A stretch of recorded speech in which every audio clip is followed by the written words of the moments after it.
Inside Out from the year 2015 is still considered one of the most successful Pixar movies of all time. Totally deserved. The film also won the Oscar in the category Best Animated Feature at the Academy Awards. It was all the more surprising that nothing about a possible sequel to the film was made known for years. But at Disney's D23 Expo last year, the time finally came and Inside Out 2 was officially announced. In it, the story around Riley and her emotions will continue to be told. In today's original, we take a brief look back at Part 1 and tell you everything you need to know about the sequel.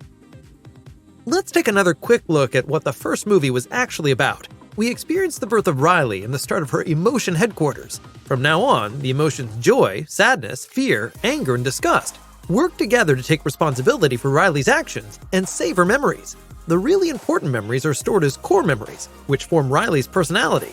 This is made up of, for example, family, honesty, ice hockey, friendship, and fooling around. However, all is put to the test when young Riley moves with her parents from rural Minnesota to San Francisco. After sadness touches on a memory on the first day at Riley's new school, she begins to cry. Sadness also causes arguments with Riley's parents, whom she accuses of being to blame for her distress. In an attempt to salvage the situation, joy and sadness are conveyed into the labyrinth of long-term memory. With them, the core memories also vanish, and so the two must try to find these again in order to preserve Riley's personality. A race against time begins as they both relive Riley's childhood. In the end, by working together, they manage to create a new core memory, and Riley can be happy again. As we already know, there is a decent time jump in the new movie, namely to Riley's adolescence. The emotions joy, sadness, fear, anger, and disgust are of course back, but it's entirely possible that other emotions will be added during this exciting stage of life. At the D23 Expo, Pixar CCO Pete Docter revealed that there may be up to 27 emotions in the upcoming sequel. This, he said, is necessary to portray the complex emotions of a young teenage girl. The plot will most likely take place in San Francisco again, and will revolve around the complex struggles that a teenager experiences during puberty.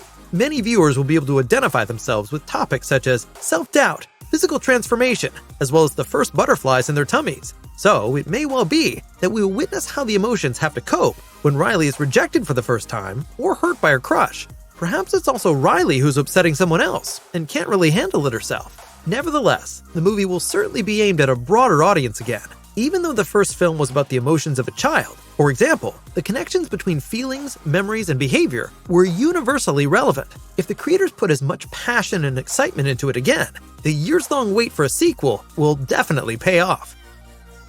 At least as far as the original cast is concerned, there are some changes. Although Amy Poehler is back as the original voice of Joy, insider sources indicate that Bill Hader and Mindy Kaling as Fear and Disgust have dropped out. The reason for this is the huge salary range among voice actors. While Poehler pocketed as much as $5 million, the other two were barely offered $100,000. And even though Disney wanted to raise their pay, the two declined with thanks. Whether the other dubbing actors will be back is not known so far. The cause for the rather meager wages is said to be Disney's new policy of savings when it comes to animated films. This has already been noticeable in a number of Pixar films, which have been released directly on Disney Plus instead of theaters, such as the story about the afterlife, Soul, the island adventure, Luca, and the adolescent film, Turning Red. The script of Inside Out 2 is already written, which means that the animation process should be in full swing by now. As with the previous movie, the story was written by Meg LaFauve. However, there has been a change as far as the director is concerned. Pete Docter will be succeeded by Kelsey Mann, who has already gathered animation experience on Onward and The Good Dinosaur, for example. We can expect a first teaser at the next D23 Expo in September, but we don't know anything more about it yet. As soon as it comes out, we'll let you know, as always. Currently, the release date for Inside Out 2 is set for June 14th, 2024. And that was it, all the information about the long-awaited sequel to Inside Out. Are you looking forward to seeing the movie? And what new emotions do you think we can expect? Let us know in the comments below. And if you enjoyed this video, be sure to give it a thumbs up. Thanks for watching.